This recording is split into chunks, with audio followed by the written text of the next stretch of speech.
Everybody looks so happy in there. They sure don't look happy now. Shirley Temple earned $3 million as Hollywood's brightest child star. But when she turned 22, she discovered only $44,000 was left. And that wasn't even the worst. Now, her daughter reveals the painful truth about America's favorite little girl. 14-hour workdays at age 6, bleeding feet from endless dance routines, and the onset abuse. Today, we expose what really happened to America's little sweetheart. Shirley Temple was born on April 23, 1928, in Santa Monica, California. At the time, America was going through big changes, and not long after her birth, the Great Depression began. This was a hard time for most people, but Shirley would soon become a symbol of hope and happiness for many. She lived with her parents, George and Gertrude Temple, in a modest neighborhood on 24th Street. George worked at a bank, and Gertrude took care of the home. No one could have guessed that their little girl would grow up to be a huge star. When Shirley was born, her mother had been hoping for a boy. In fact, when she saw Shirley for the first time, Gertrude jokingly said, "She's the cutest little boy I've ever seen." A nurse had to remind her she had a baby girl. Even as a baby, Shirley surprised everyone. At 6 months old, she could copy her father's whistle perfectly. By the time she was 2, she would amaze guests at their house by reciting the Pledge of Allegiance backward. Even when Shirley was very small, it was clear she loved music and performing. She could hum songs after hearing them just once. Her mother noticed her talent and played records at home so Shirley could sing and dance along. One day, at a picnic on the beach, 2-year-old Shirley started tap dancing on the sand. She copied a routine she had seen in a movie theater the week before, and people watching couldn't believe how well she performed. Shirley said this was the first time she felt how exciting it was to perform for others. By the time Shirley was 2.5, she was already learning hard dance moves like the time step, something even adults found tricky. She also loved acting out scenes from movies. Once, during a family dinner, she perfectly repeated a long speech from a Clara Bow movie, surprising everyone at the table. Shirley would even dress up in her mother's clothes and put on little shows for her family. It was clear she was a natural performer. When Shirley was 3, her mother signed her up for Meglin's dance school in Santa Monica. This was no ordinary dance school. It was famous for training young kids who often ended up in movies. From the start, Shirley stood out. On her first day, she learned a hard tap routine in just 30 minutes, something that usually took weeks. The school's owner, Miss Meglin, noticed right away how talented Shirley was and moved her to advanced classes. Shirley worked hard at the school. She practiced every day except Sunday, learning tap, ballet, and even singing. The school also held performances for talent scouts from movie studios. At one of these shows in 1931, Shirley caught the eye of Charles Lamont, a casting director. He was so impressed by her dancing that he talked to her parents right after the show. He wanted Shirley to star in short films called baby burlesques, which were made with very young children pretending to be adults. Shirley earned $10 a day, but rehearsals weren't paid, which shows how unfair things were for young actors. In these films, the kids often wore silly costumes, like oversized diapers, to make the scenes look funny.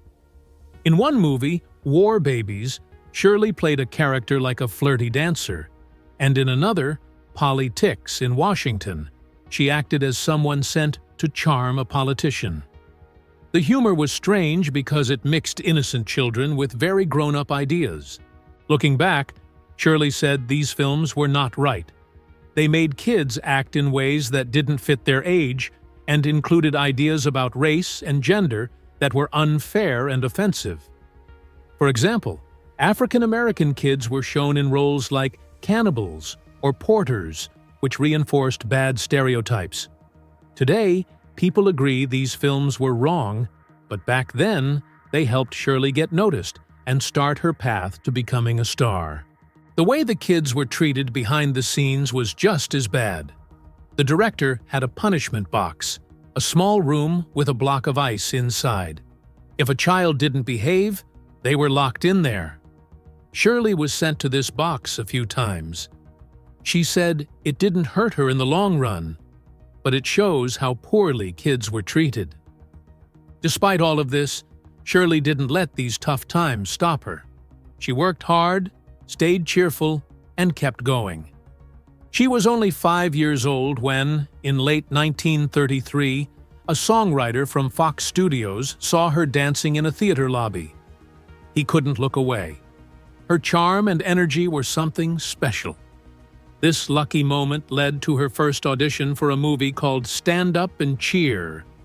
Even though she had never acted before, Shirley's natural talent stood out, and she was given a small but important role.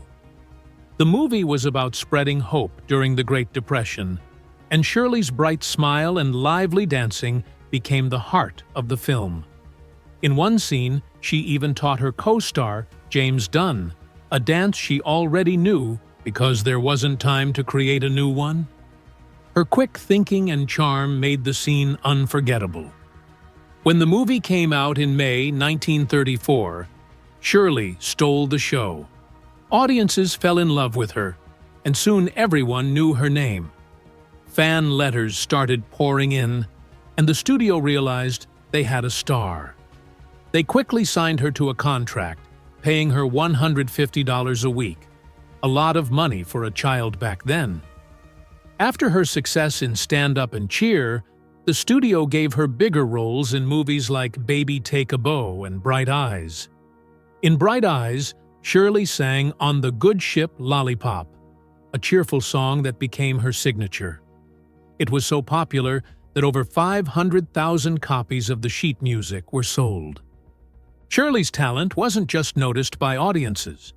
At only 6 years old, she made history by winning a Special Academy Award in 1935.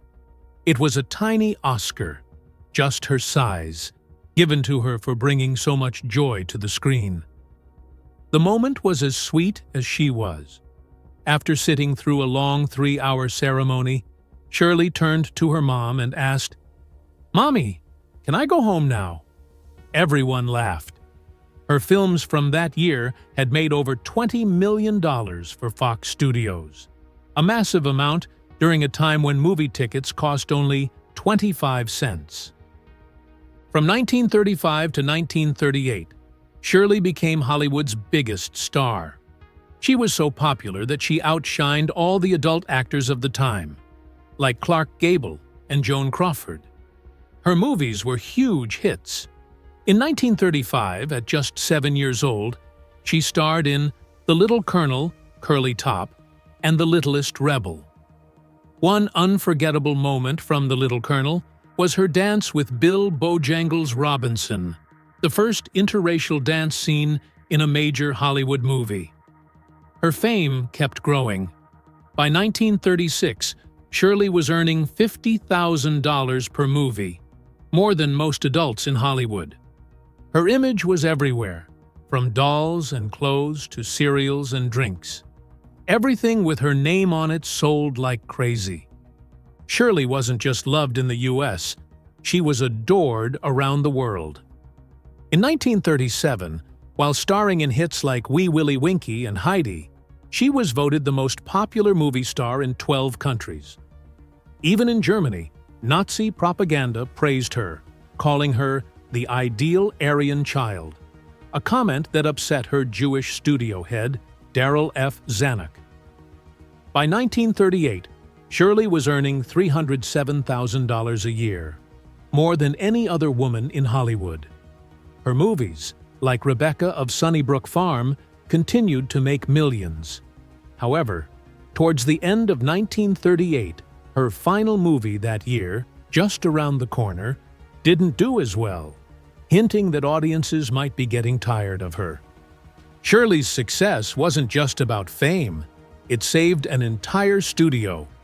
When she joined Fox Studios in 1934, the company was almost broke. Her first big hit, Stand Up and Cheer, earned $1.5 million on a tiny budget of $200,000. Then came Bright Eyes, which made over $3 million and gave the studio enough money to merge with another company, creating 20th Century Fox.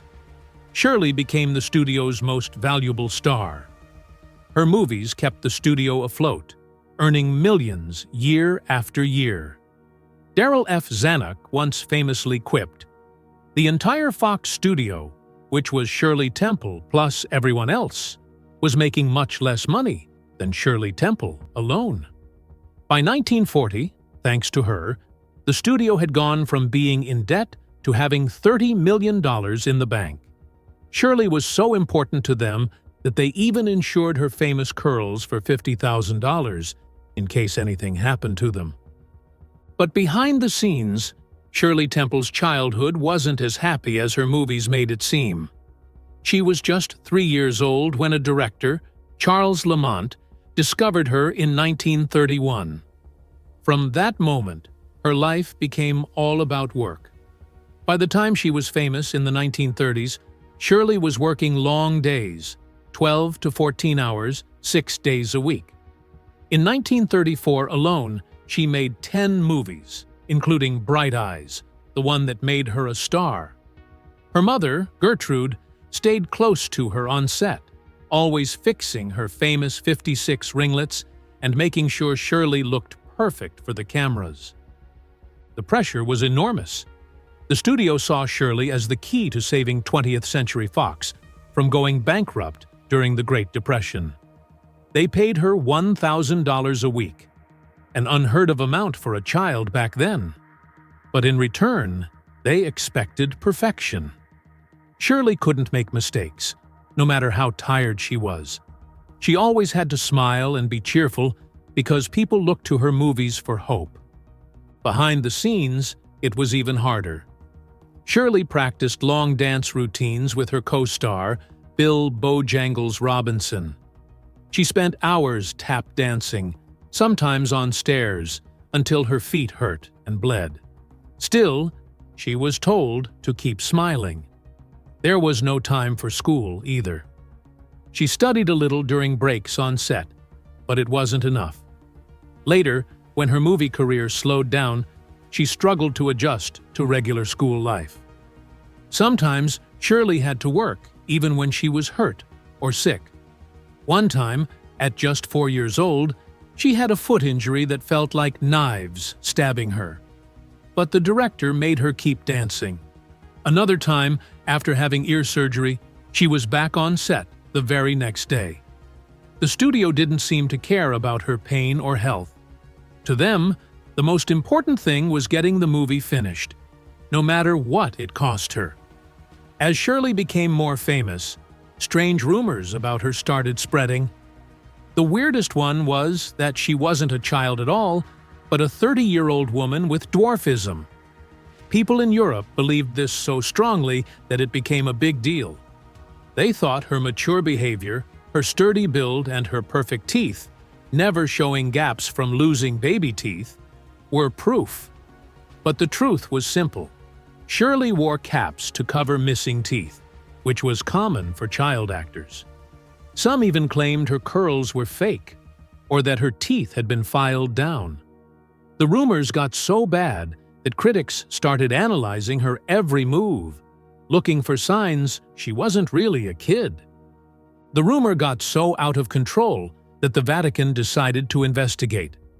In 1938, a priest, Father Silvio Massante, traveled all the way to California to meet Shirley and her family. He explained that in Europe, people believed she was pretending to be a child. Shirley was shocked to hear this. After meeting her, the priest confirmed she was just a little girl. This helped stop the rumors, but the fact that it even happened showed how strange her fame had become. Shirley Temple's life changed a lot as she grew older. She was once the most famous child star, but as she got older, people didn't see her the same way. By the time she was 12, her big popularity started to fade. In 1940, something terrible happened when she met with an MGM producer, Arthur Freed. He exposed himself to her, showing how unsafe Hollywood could be for young stars. Around the same time, her movie The Bluebird didn't do well, and it became clear that people didn't want to see her in older, grown-up roles. Even when she acted well in movies like The Bachelor and The Bobby Soxer with Cary Grant at 19, people still couldn't stop thinking of her as the little girl with curly hair. At 22, Shirley decided to leave acting completely. Her movies weren't doing well anymore, and she didn't want to keep playing roles that didn't feel right for her. Her last big movie was A Kiss for Corliss in 1949, which wasn't a hit. In her book, she wrote about how unfair Hollywood had been, calling her early work in the baby burlesques films an exploitation of her innocence.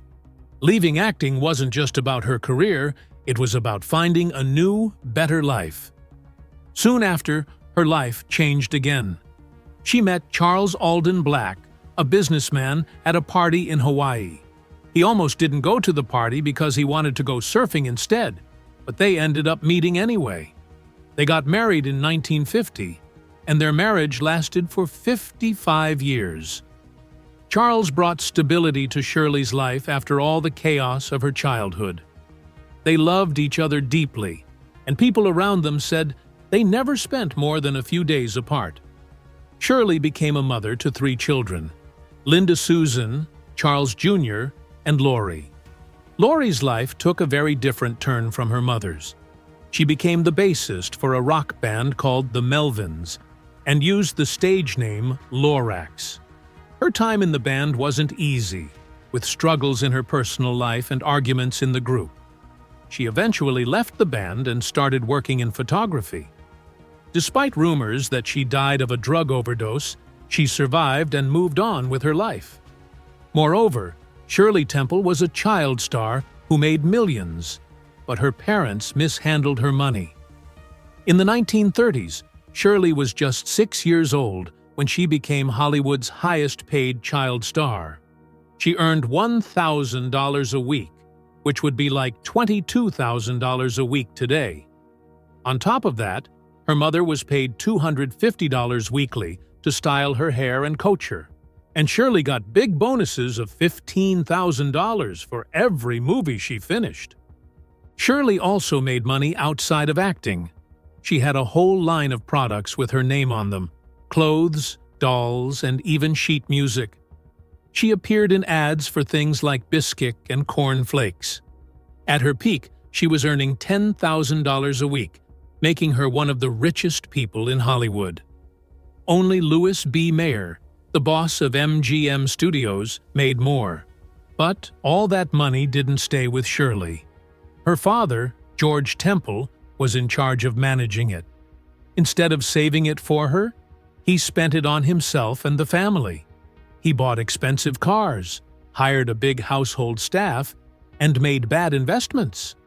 By law, her earnings were supposed to go into a trust account that only she could access when she became an adult. But George ignored this and treated the money like it was his own. When Shirley turned 22, she finally got to see her financial records. What she found was shocking. Out of the $3 million she had earned, only $44,000 was left. That's barely 1% of her money. Her fortune had vanished because of her father's choices. Growing up, Shirley didn't even know how much she was earning. She had no idea her family was spending the rest. When she discovered the truth, it must have been heartbreaking.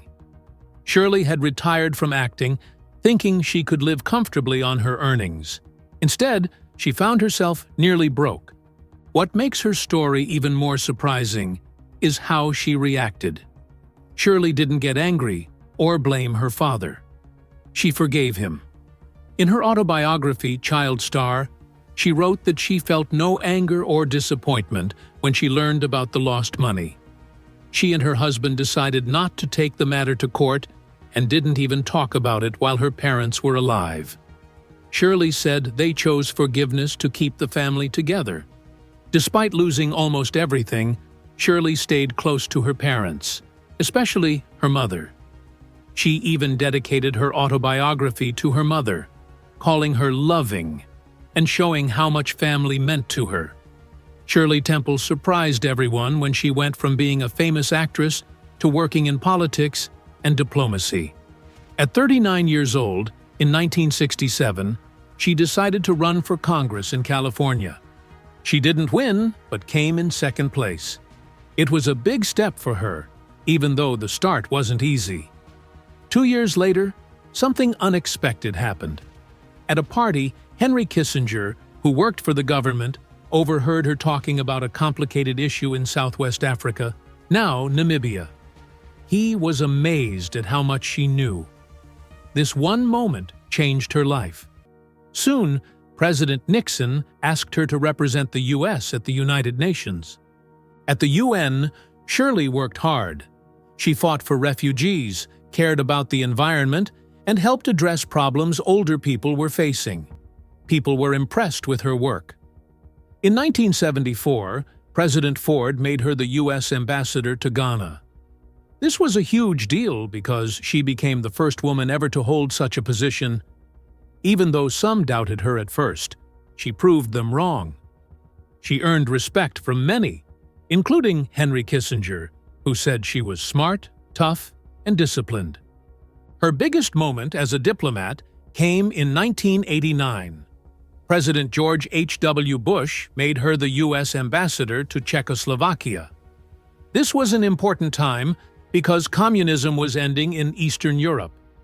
Shirley already had a history with the country.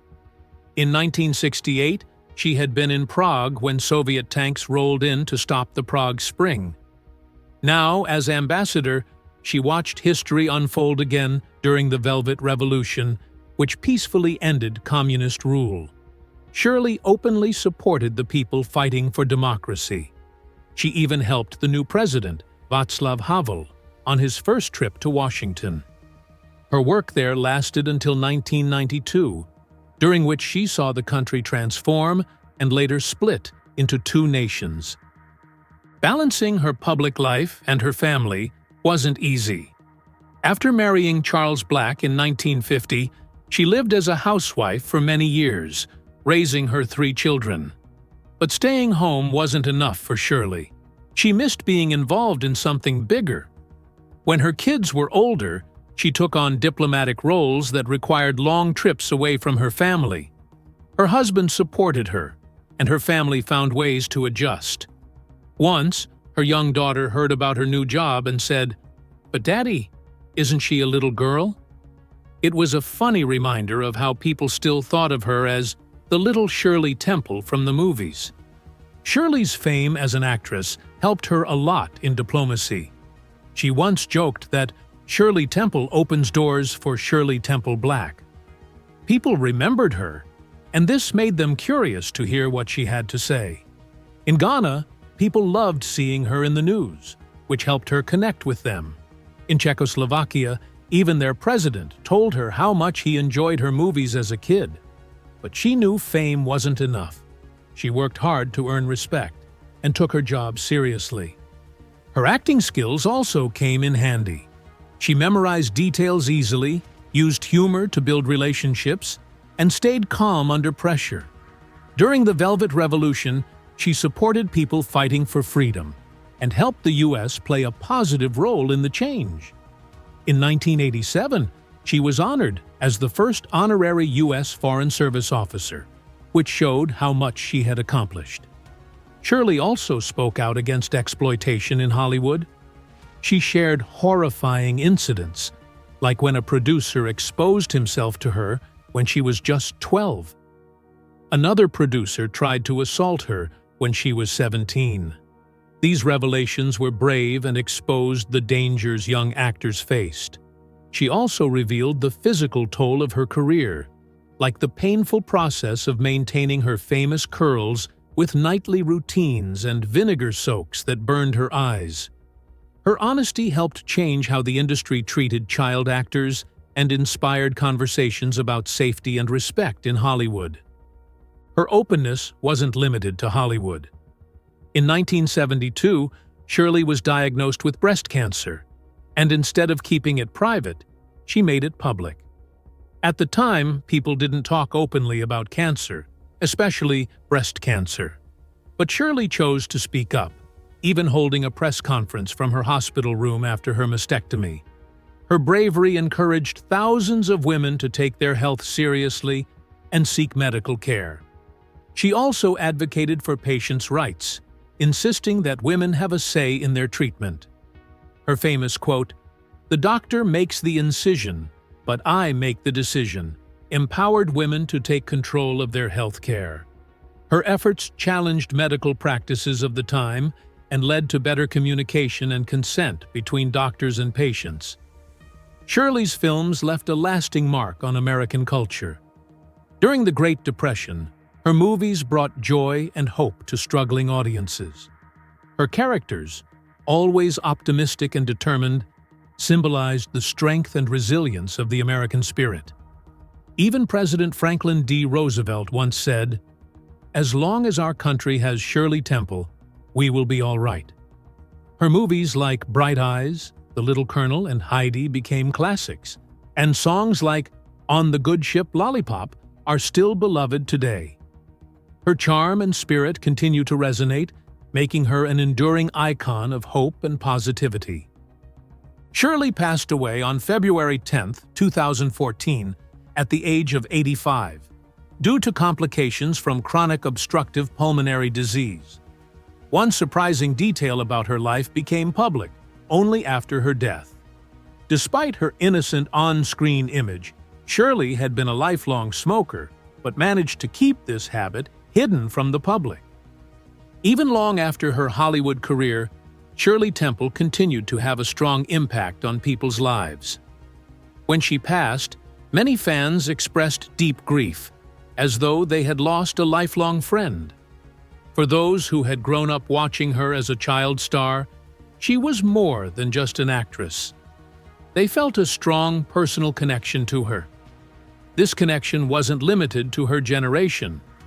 People born after her time, like Oprah Winfrey, admired her charm and charisma, showing that Shirley's appeal crossed generations, races, and social classes. David Casson, reflecting on Shirley's legacy, pointed out how rare it would be to see someone like her emerge today. He explained that Shirley became famous during the golden age of Hollywood, a time when celebrities had the ability to appeal to entire families, capturing the attention of diverse audiences. Today, with so many celebrities competing for attention in different niches, it's much harder for anyone to achieve the same level of widespread admiration. Shirley Temple's story reminds us of a time when Hollywood stars were larger than life, their influence touching people in ways that are hard to replicate now. Her timeless charm, strength, and ability to connect with so many people made her truly one of a kind.